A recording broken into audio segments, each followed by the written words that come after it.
Hello and welcome to Faith Matters. This is the show where we take a spiritual perspective on life across Merseyside and indeed beyond.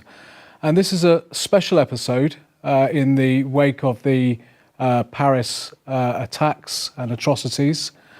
In the studio today we have Adam Kelwick from Al Raqaba Mosque in Toxteth and Malcolm Kennedy, long-standing city councillor here in Liverpool. Welcome.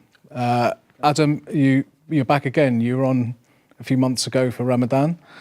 Can I begin by asking you, we're not going to rehearse what happened last Friday in Paris, because there's no point, because we all know.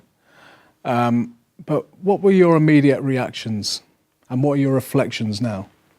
I think, in all honesty, as the news was breaking, I think so were many people's hearts. As far as elements of the Muslim community, whether they're leaders, whether they're general worshippers in the mosque, everybody who I know is absolutely devastated.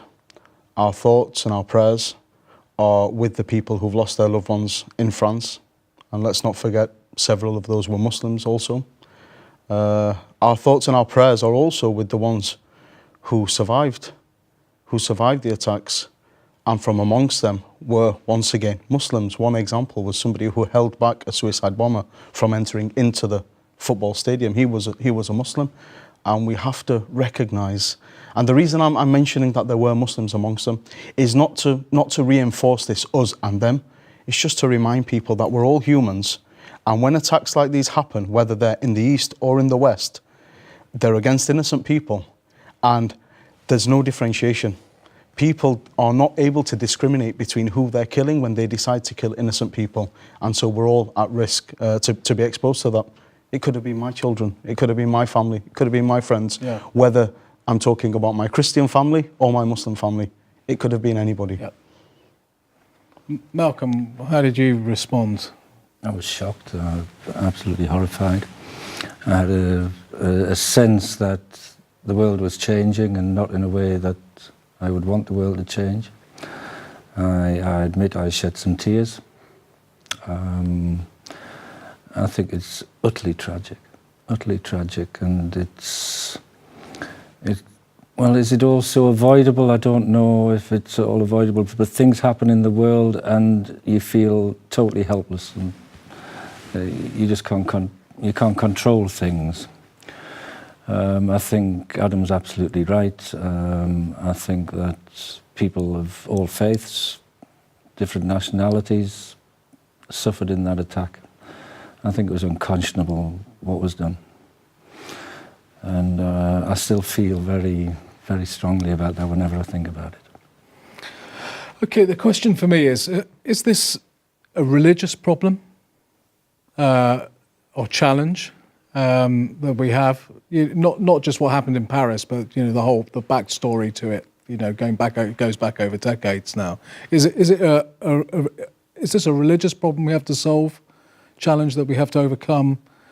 Or is it a political issue, or is it both? And if so, how does that work? Malcolm?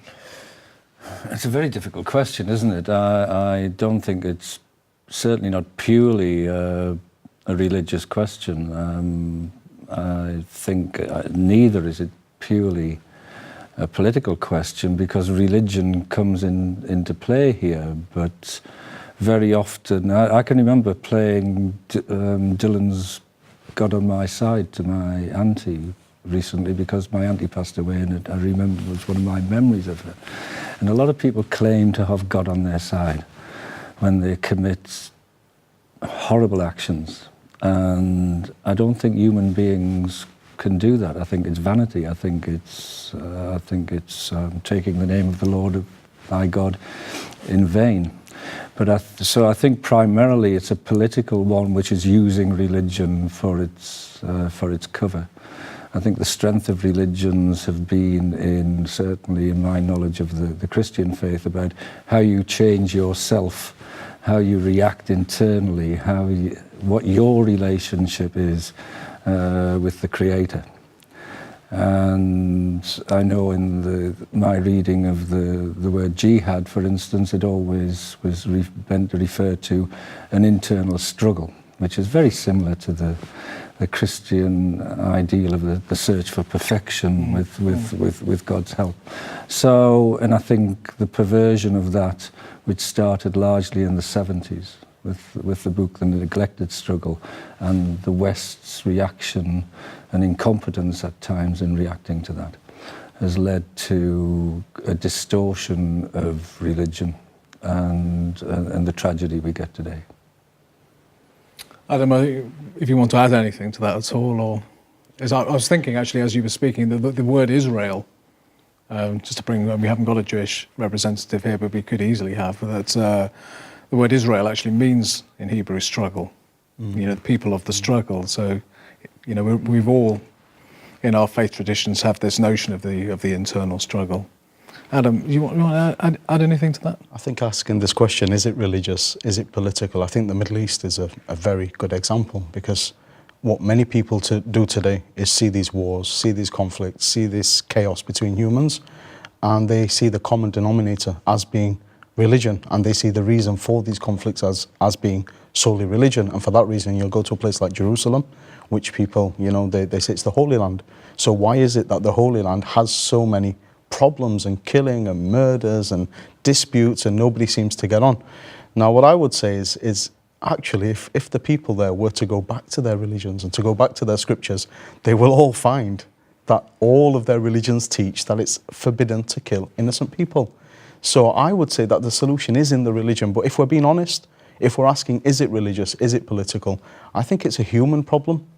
I think it's a problem with humans in general. I think there is an element of politics, there is an element of religion, and also we as a Muslim community, we need to recognize this, and we need to be honest, and we need to say that there are people doing things in the name of our faith, and unfortunately their voices, even though their numbers are much, much smaller than the rest of us, their voices are very attractive to the mainstream media. And, many people are coming out and openly criticizing the Muslim community, saying, why aren't you speaking out about the likes of ISIS?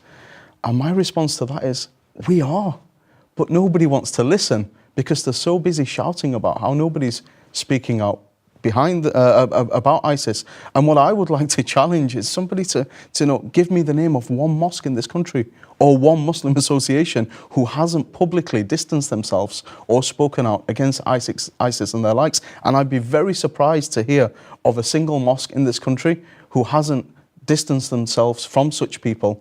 And if they haven't, then I think that's a problem which needs to be addressed, and the Muslim community will be the best positioned people to be able to address such an issue. You're saying it's just not being picked up by the media, they just don't want to report it, really? Yeah, maybe my Facebook feed is different to everybody else's, because I've got lots of Muslim leaders on my Facebook, I've got lots of my Muslim friends, members of organisations, and everybody is unequivocally speaking out against the attacks in Paris and against the likes of ISIS. There have been books published on why the arguments which ISIS make to represent Islam are false according to the Islamic traditions. There are even political leaders like the leadership in Turkey who've come out, and their Grand Mufti, who is religious but attached to the political circles there, has come out and given reasons why their claim to a caliphate is illegitimate. And this has been going on for years. It's nothing new.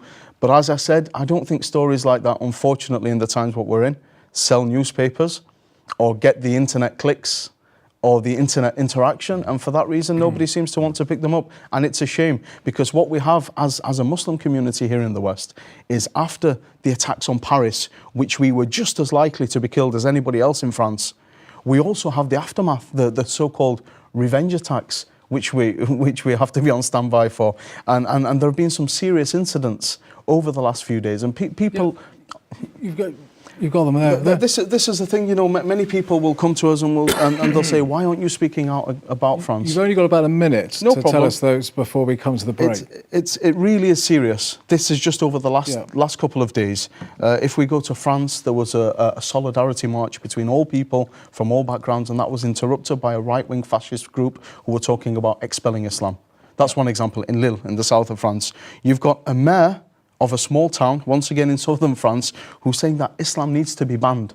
I don't know how he plans to ban a religion, whether that's through genocide, whether that's through throwing people out of the country, whether that's through inquisition and forcing them to believe something they do. I don't know how he plans to do it, but he said that Islam as a faith needs to be banned. You've got other examples in Narbonne in France. You've got a mosque in western France which was burned down. Even here, closer to home, there was a mosque and a centre which was firebombed just outside Glasgow. Yep, This is last night, 2 o'clock this morning.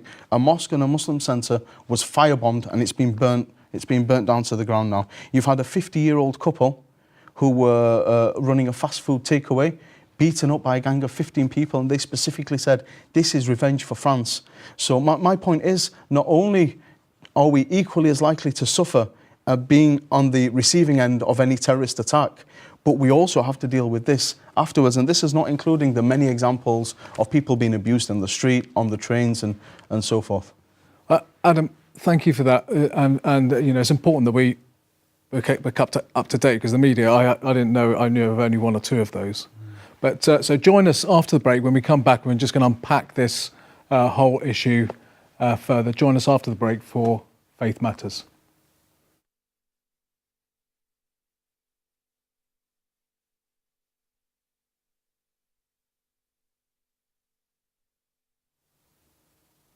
Welcome back to Faith Matters and to our special edition where we're looking at the aftermath of the Paris attacks on Friday evening. In the studio, we have City Councillor Malcolm Kennedy, and from Al Rahma Mosque, Adam Kelwick. Welcome back. Malcolm, you wanted just to respond to what Adam was saying before the break. What would you like to say? I think what I'd like to say is to reiterate what Adam said about our religions condemning the killing of innocent people, and of course it's not just killing; it's taking physical violence, criminal action against any innocent people for any reason, and in the case of the ones that have been highlighted by Adam, I mean, I have no problem not only distancing myself from those, but condemning those. And the greatest fear in the current situation is how people will react to what's happened, and react in a totally unacceptable manner.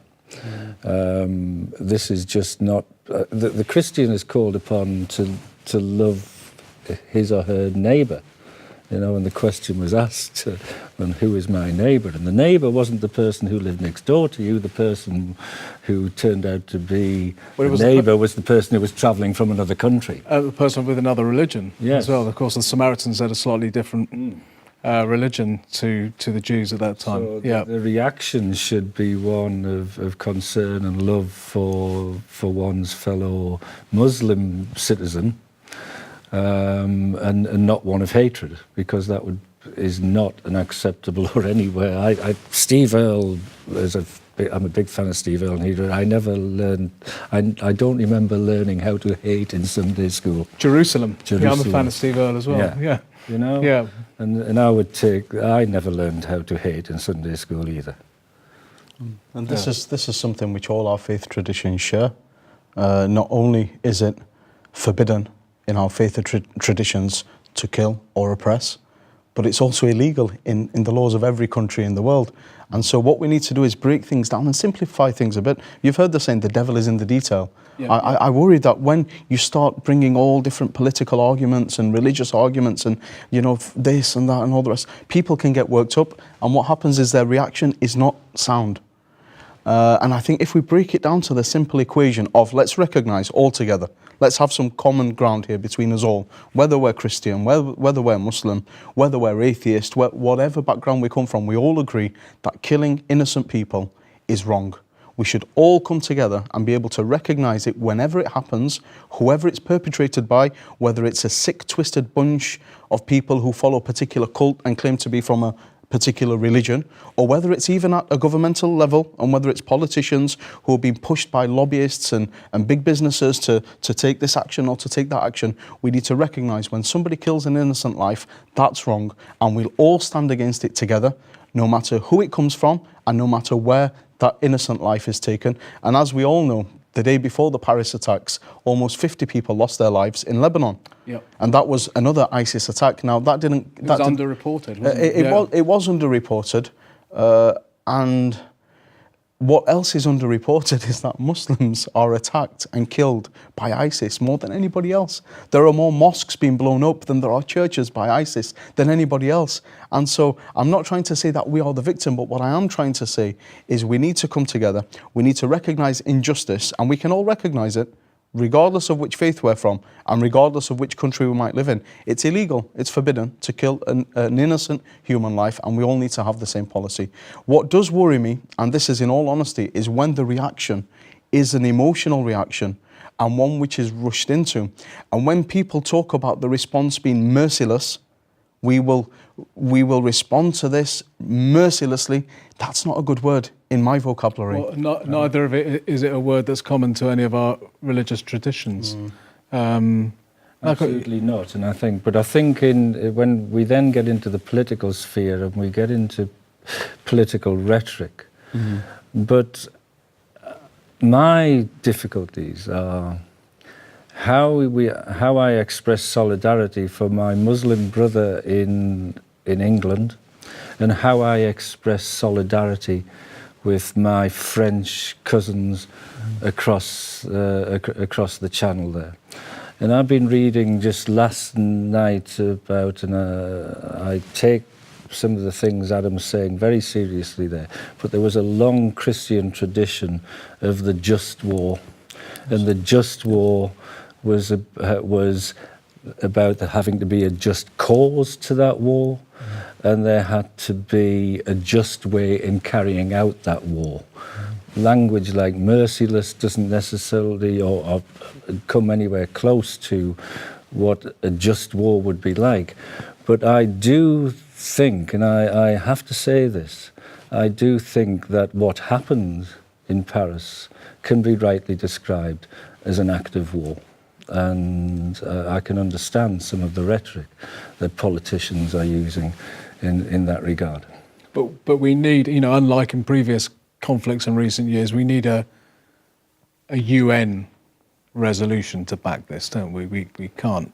I mean, what's happened in recent years is that in the West, we've gone ahead with wars where we haven't had the agreement with the rest of the world. If we can bring in the Arab nations, if we can bring in the rest of the world and Russia, Putin, we need that level of agreement before we can... But I think I said in one of my tweets that I said we need analysis. We need to understand why it's happening, and we need action. Government's responsibilities, a state's responsibilities, are to defend its people. And that includes defending all the citizens of this country, and the French government needing to defend all of the citizens of that country as well. Well, interestingly, over the weekend there was an article by Peter Hitchens, who I don't often agree with, in the Daily Mail. I don't know if anybody saw that article where I posted it on Facebook and various other social media outlets, that he said that what we need not to do is overreact, and we need to step back and we need to think that we're not being very thoughtful in how we're responding. I mean, would you agree with that, Adam? As a kind of nation. 100%. And what I fear is responses which aren't thought out properly will just be increasing the size of the Frankenstein which has been created in the first place.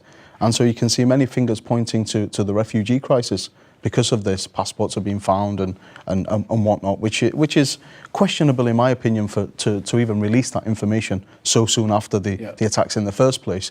But that to one side, fingers have started to be pointed at the refugees. But if the response to that is to go in and bomb a city, which you might be bombing specific individuals who were responsible in some way for the attacks in Paris, fair enough. This is a just fight, as it was. And if it meets the standards of international law or it meets the requirements of your faith, then fair enough.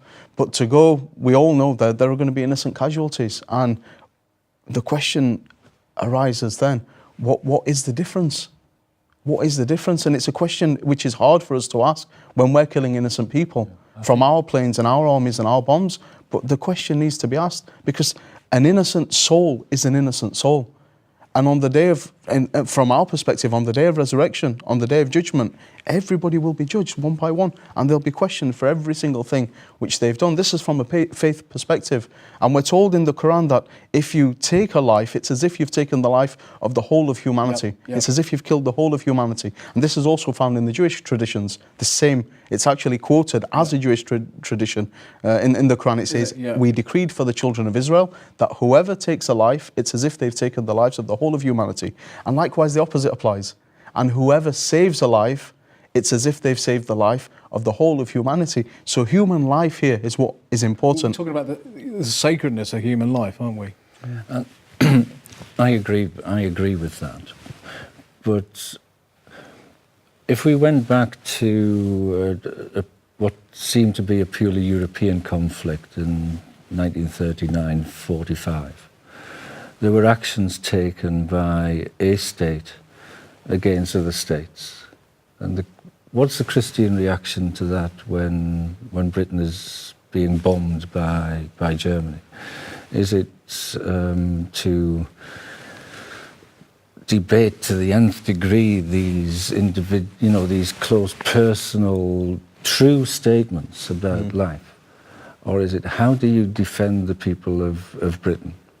Is it just by simply putting up a wall? Or is there a question that in certain circumstances there is a justness in taking action against the perpetrators of that action? The tragedy of war is that everybody knows innocent lives are lost. I grapple with those questions all of the time. I do know that, or I believe, that to defend our country, and other states will think the same way, then it is not simply about having security here, it's about dealing with the problem. And that's why I said we need analysis and action. We need to understand the problem, and we need to take action in concert, backed by, and Adam has said, backed by international law. Well, thank you both for coming on. We've run out of time. I know we could continue talking. We could probably talk to the, as they say, to the cows come home. But thank you so much for coming in, and thank you for joining us on Faith Matters for this special episode. See you next time.